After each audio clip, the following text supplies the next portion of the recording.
Ադրբեջանի նախագահը մի քանի անգամ օգտագործել է այսպես կոչված Զանգեզուրի միջանցք արտահայտությունը։ Կարծում եմ իմաստ ունի, որ ադրբեջանցի գործընկերը սպառզաբանի, թե ինչ նկատի ունի այդ արտահայտությունը օգտագործելով։ Ադրբեջանի գործընկերներից ակնկալում եմ, որ նրանք ցույց տան, քարտեզի վրա ցույց տան, թե որտեղ նկատի ունեն, որ հատվածն են անվանում Զանգեզուրի միջանցք։ Երբ որ Ադրբեջանը ասում է Զանգեզուրի միջանցք, իրանք նկատի ունեն Հորադիս Զանգելան ճանապարհը։ Այդ հարցը արդեն չկա։ Գոնե ինձ համար այդ հարցը արդեն չկա։ Գուցե հենց Ալիևից է հավաստիացում ստացել, որ Զանգեզուրի միջանցք ասելով Ադրբեջանն ամենևին էլ Սյունիքը նկատի չունի։ Փաշինյանն այդպես էլ չի պատասխանում այս հարցին։ Փոխարենը հիշեցնում է, որ Կոպենհագենից հետո Բաքվի հայտարարության մեջ էլ է ասվում, որ քննարկել են Հայաստանի տարածքում թրիփի հարցը։ Հայաստանի Հանրապետության տարածքում բացի խաղաղության խաչմերուկ եւ թրիփ ուղի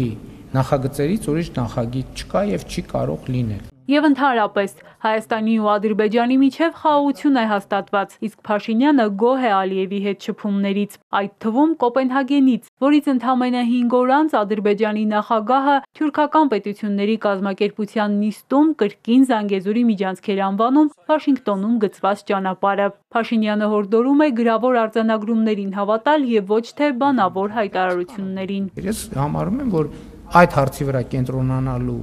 օբյեկտիվ հիմքեր այլևս գոյություն չունեն։ Թրիփը նախագծման փուլում է, ասում է, եւ բոլոր դետալները լինելու են հայտնի 5 սկզբունքների հիման վրա, որոնք ապահովելու են Հայաստանի ինքնիշխանությունը, իրավազորությունը, տարածքային ամբողջականությունը։ Բոլոր դեպքերում, որտեղ նախագահ Տրամպը անձամբ ներգրավված է, իսկ թրիփ ուղու հռչակագրում անձամբ ներգրավված է, ըստ էության նույն թիմերն են աշխատում։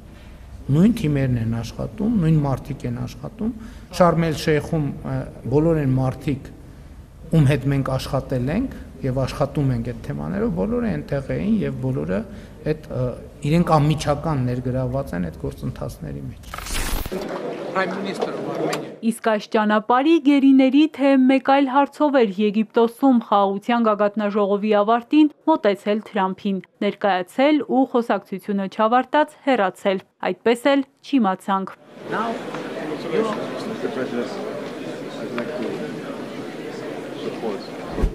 Հայաստանում հոգևորականները թիրախավորվում են, հայտնվում իրավապահների տեսադաշտում։ Գուցե սա Բաքվի հետ խաղաղության գործընթացի մաս է, հետաքրքրվում են լրագրողները, նկատելով, որ Ադրբեջանի հոգևոր առաջնորդի հայոց եկեղեցու դեմ հայտարարություններն ու այս գործողությունները սինխրոն են ստացվում։ Փաշինյանն ասում է, Փաշազադեի հայտարարություններին չի հետևում։ Ասենք, այսօրվա իմ բրիֆինգը կարող է համընկնել տասնյակ իրադարձությունների հետ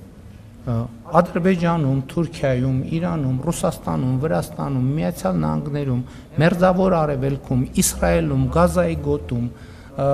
Պաղեստին, ուր ասեք, Ալժիրում, Նամիբիայում, Անգոլայում, Ավստրալիայում,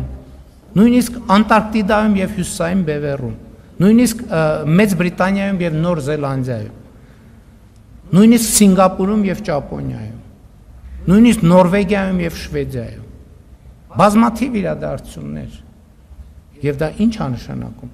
Նշանակում է ինքը հայ առաքելական եկեղեցու դեմ ոչինչ չունի։ Հայաստանյան առաքելական Սուրբ եկեղեցու